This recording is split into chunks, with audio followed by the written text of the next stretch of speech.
دیکھ لیں موم، جو آپ کو مناسب لگے، لیکن میرے خیال سے انہیں خود ایک بیبی سیٹر کی ضرورت ہے، جتنی سی تو یہ ہیں۔ رائے علم کا ایک لفظی وضاحتی کمنٹ اسے اچھا خاصا تپا گیا تھا، جبکہ اب مسز رائے کی نگاہیں اس کی طرف اٹھ رہی تھیں۔ عجیب فیملی تھی، جیسے گھور گھور کے مار دینا چاہتے ہوں۔ ہانیہ نے اپنی رائے قائم کی تھی۔ وہ کیا ہانیہ کو ریجیکٹ کرتے، وہ خود ہی نے ریجیکٹ کر چکی تھی، دل ہی دل میں۔ چل کڑیے، اب پھر سے اخبار سے سر کھپانا پڑے گا۔ وہ اداسی سے بوجھل قدم اٹھائے اس شیش محل سے نکل گئی تھی۔ اگلے کئی دن اس نے جگہ جگہ جوتے گھسیٹے تھے، پر جاب تھی کہ مل کے نہ دی۔ پر اس نے امید نہیں ہاری تھی۔ وہ بے یقینی سے دریا کے کنارے رکی اس گاڑی اور پھر ان میں موجود ان دونوں لاشوں کو دیکھ رہے تھے، جنہیں سر پہ کاری وار کر کے قتل کیا گیا تھا۔ وہ کون تھے اور کس لیے انہیں مارا گیا؟ وہاں موجود لوگوں کے دل و دماغ میں کئی سوالات اٹھ رہے تھے۔ کوئی بھی مقامی شخص انہیں نہیں جانتا تھا۔ کال دا پولیس۔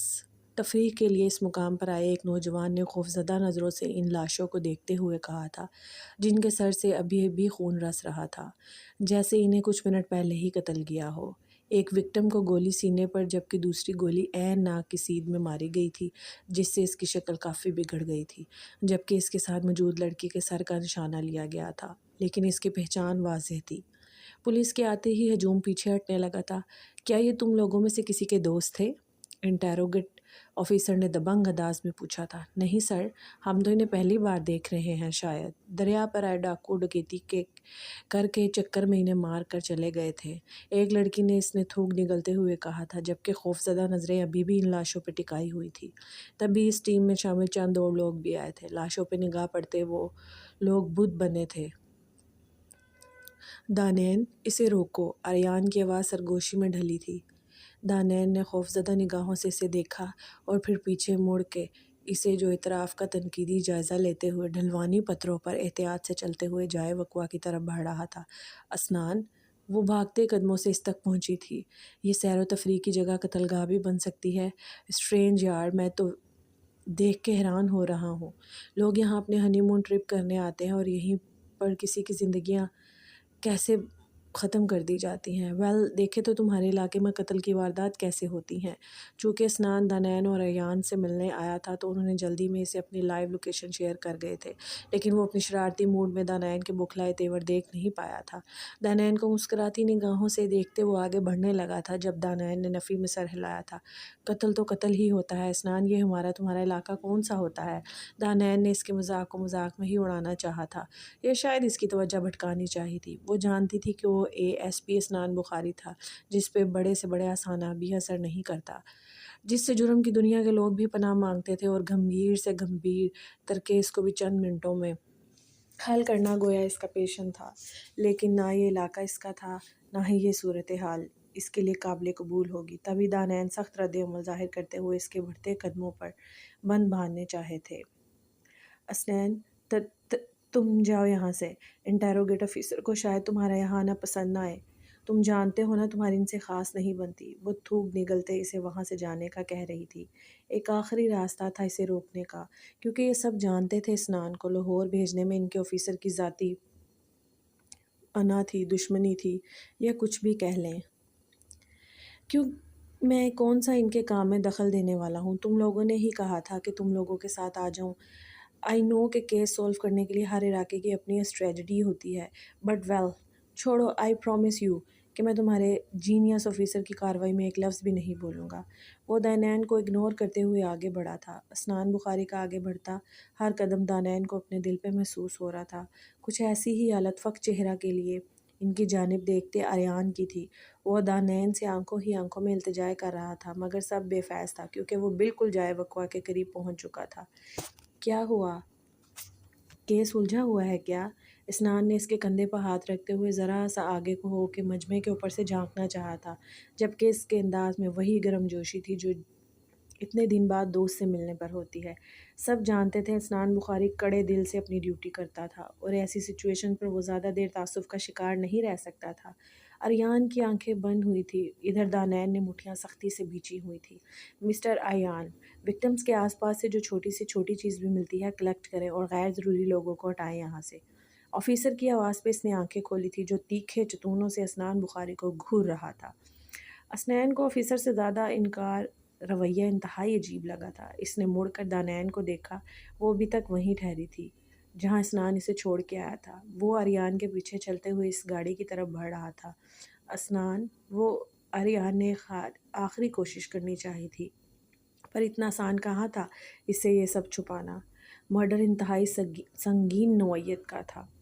کیا جس سے تم لوگوں کو لگ رہا ہے میرا دل کمزور ہے، ڈر جائے گا، یا میرے ہارٹ فیل ہونے کا خدشہ ہے؟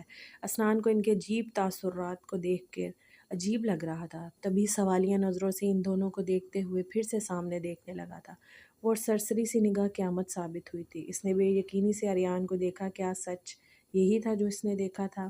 آریان کے تاثرات اور نظریں چراتے چہرے نے اسے پھر سے اس لاش کی جانب بڑھنے پر مجبور کیا تھا۔ آپ کے انداز میں بے شکینی تھی تو چال میں لڑکڑاہٹ تھی۔ اسے لگ رہا تھا وہاں پہنچنے سے پہلے ہی گر جائے گا۔ وہ اپنے حال میں نہیں تھا جو پولیس کی طرف سے لگائی گئی کراس باؤنڈری کو عبور کر گیا تھا۔ آپ ایسے نہیں جا سکتے inspector Asnan Bukhari, stop here. Officer نے ناگواری سے اسے دیکھتے آریان کو آنکھیں دکھائی تھی۔ اسٹاپ ہم آریان؟ اپنی بات کا اثر نہ دیکھ کر وہ آریان سے مخاطب ہوا تھا جو چیل کی مان اسنان کے پاس گیا تھا۔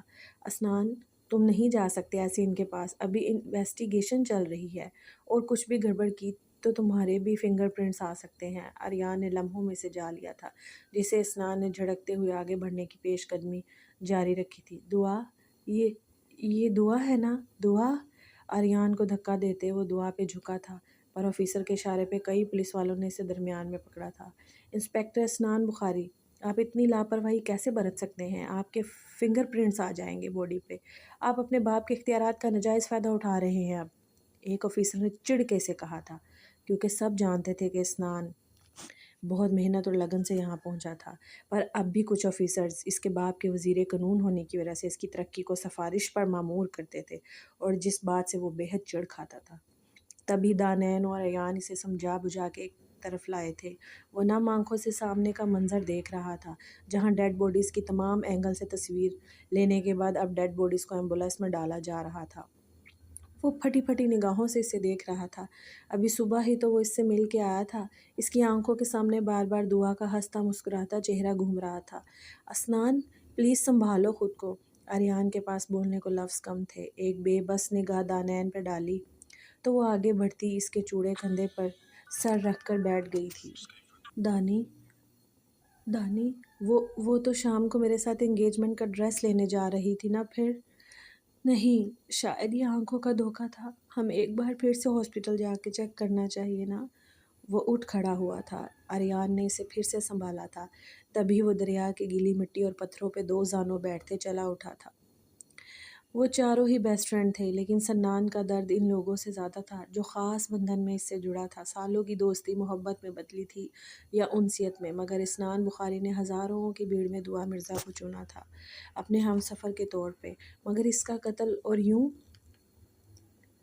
ایک شخص کے ہمراہ یہ واقعی کئی شکوک کو پیدا کر چکا تھا۔ وہ لوگ ہسپتال انٹر ہوئے تو پہلا سامنا ہی عصمت بخاری سے ہوا تھا۔ اسنان، کیا تم نہیں جانتے تھے کہ وہ لڑکی ایک غیر مرد کے ساتھ گاڑی میں تھے؟ اس کے باوجود تم میڈیا اور لوگوں کے سامنے آنا چاہتے ہو؟ ہماری ریپوٹیشن کا معاملہ ہے یہ۔ اس کی ماں کو بہت برا لگا تھا اس کا وہاں ہونا، تبھی میڈیا کی نظر میں آنے سے پہلے اسے پیچھے دھکیلا تھا۔ موم پلیز، کیسی باتیں کر رہی ہیں آپ؟ وہ میری فیانسی تھی اور مجھے اس پہ مکمل یقین ہے کہ اس نے کچھ غلط نہیں کیا ہے۔ کچھ ٹریپ تھا، کچھ مسنگ ہے شاید۔ وہ شخص پتہ نہیں کون تھا جو وہ کافی حد تک خود پہ قابو پاتے خود کو سنبھال چکا تھا۔ کوئی بکواس مت کرو اسنان، چلو یہاں سے ابھی۔ دانائن اور آریان دوست ہونے کے ساتھ ساتھ انٹیروگیٹ آفیسر ہونے کی وجہ سے میڈیا کے سوالوں میں تھے۔ جب ان کے آفیسر کی نگاہ اس پہ پڑی تھی، ایک استہرائیہ نگاہ اسنان پہ ڈالی، تو اسمارا نے بھی اس کی نظر کا پیچھا کیا تھا۔ میں نے آفیسر کو منع کر دیا تھا کسی بھی طرح سے دعا کے ساتھ تمہارا نام نہیں آئے گا۔ اب تم یہاں رک کے مزید ہمارا تماشا نہیں بنواؤ گے، اوکے؟ اسمارا نے تقریباً اس کی جیکٹ سے پکڑتے اسے اپنے ہمراہ کھینچا تھا۔ اسنان نے ڈبڈبائی نظروں سے اس بھیڑ کو دیکھا اور گھر واپس آ گیا۔ اسی شام دونوں ڈیڈ باڈیز ان کے لواحقین کے حوالے کر دی گئی تھی۔ اسنان بمشکل اس کے جنازے میں شرکت کر پایا تھا اور گھر آتے آتے خود کو کمرے میں بند کر لیا تھا۔ وہ اس وقت جس کرب میں تھا سب ہی جانتے تھے، پر جو ہوئی تھی اسے کوئی ٹال نہیں سکتا تھا۔ دروازہ نوک ہونے پر اس نے آنے والی ہستیوں کو دیکھا تھا۔ کچھ پتہ چلا وہ دوسرا آدمی کون تھا؟ مرتضیٰ بخاری کے سوال پر اس نے نظریں فرش پر گاڑی تھی، جبکہ اس کی خاموشی پر اسمارا نے شکایتی نگاہ شوہر پر ڈالی۔